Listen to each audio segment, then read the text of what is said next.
Hello YouTube! Join me, Ben Barr, your friendly constitutional litigator, as we explore how far is too far.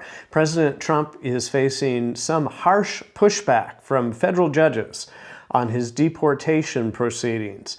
And does a federal district judge have the power to enter a nationwide injunction? As it turns out, this is a matter of some controversy, and I want to target it from many different areas.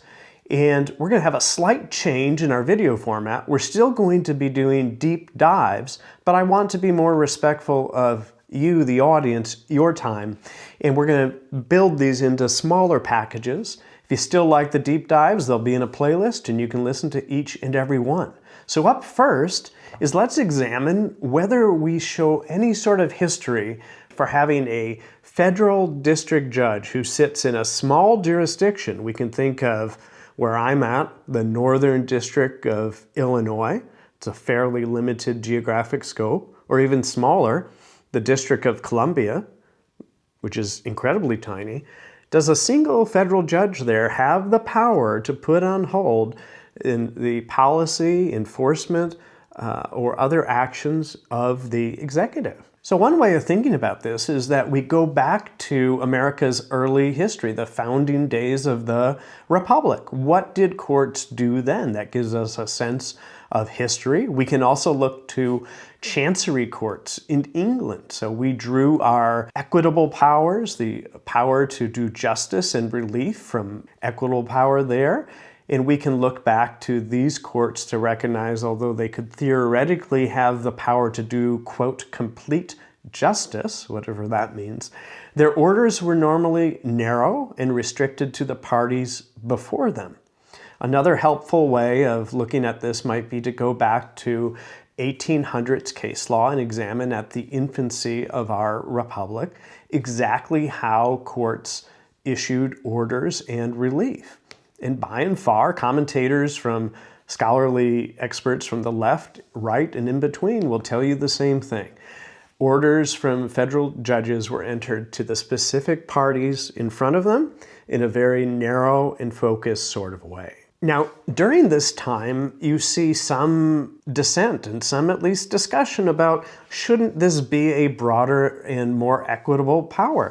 Justice Story in the famous Cherokee Nation v. Georgia case says that he would have enjoined the law and made it impossible for Georgia from enforcing its laws for anyone on Cherokee territory. That wasn't how the case wound up, but there were at least some early smart judges talking about this practice then. But the remedies that we saw largely in the 1800s was a use of a very party-specific mechanism. Now, some other folks point to Brown versus Board of Education, that's the famous school desegregation case, as a marking point to say this is when nationwide injunctions started. That's probably untrue because Brown versus Board was a traditional class action. So plaintiffs did the hard work of gathering many individuals, putting on evidence that all of the individuals in the class were affected by the law, and in turn being able to get relief for them. It was also a case where you had related cases that bubbled around Brown v. Board and afforded relief to all of those individuals. So I don't think Brown v. Board's a proper critical point to say this is when it started. By the way, scholars disagree on the exact pinpoint, but we'll examine some options. One case that's often looked at is from the DC Circuit in 1963, and that's Wirtz v. Balder Electric Company. And there, we start to see reasoning that's familiar, that we're familiar with today by judges.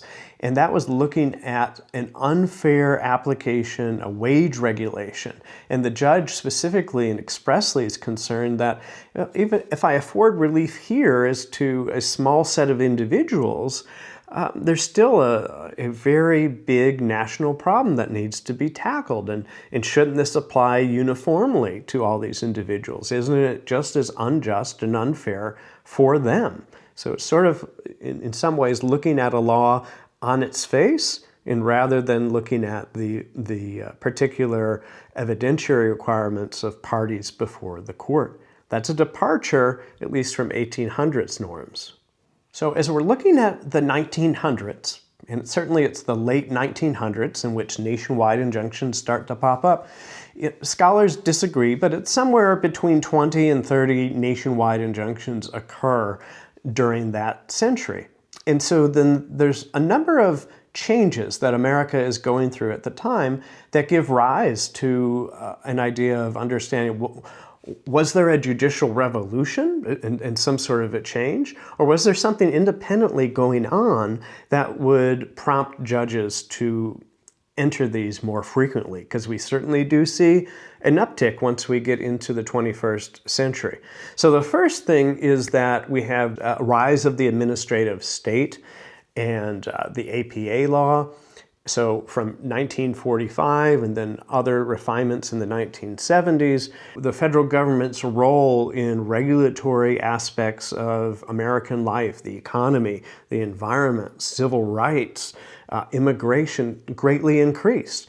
And many provisions of the law then spoke to the nationwide policy and nationwide regulations operating as a whole.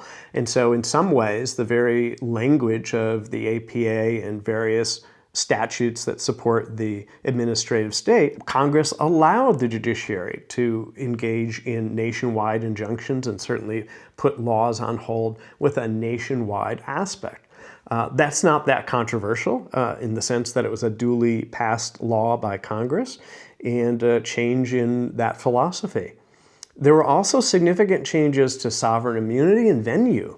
So we saw changes in 1976 that broadly enhanced the ability of private citizens to be able to bring lawsuits against the federal government. Very difficult beforehand.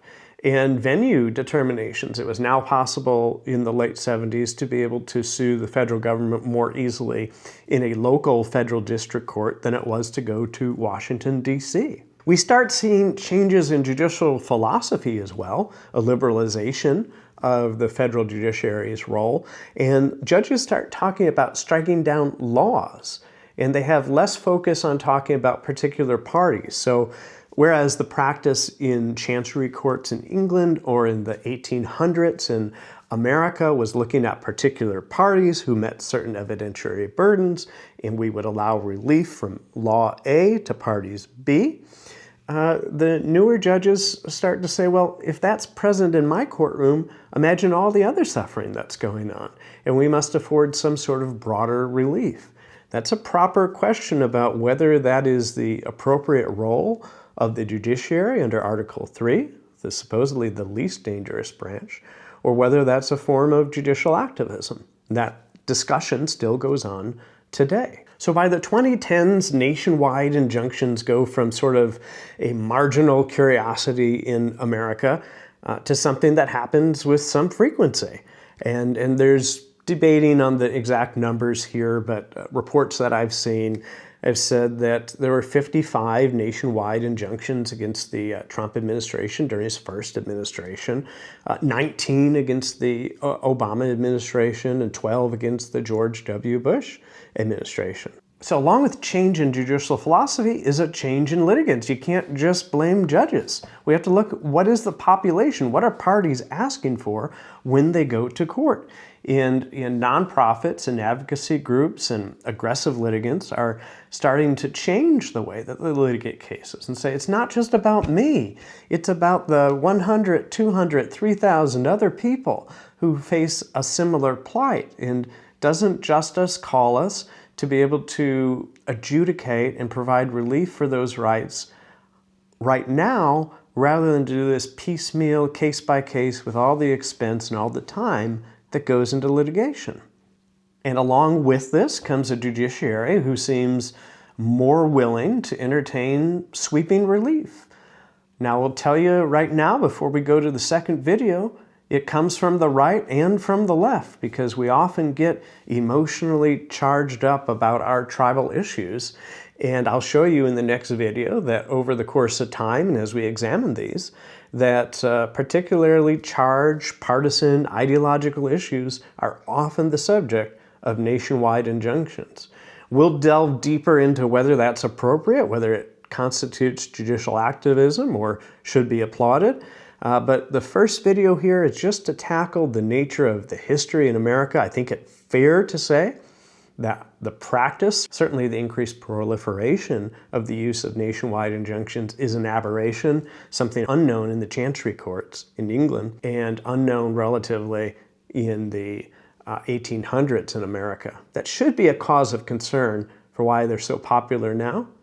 We'll explore that more later. Thanks for joining me today. Be sure to subscribe and like.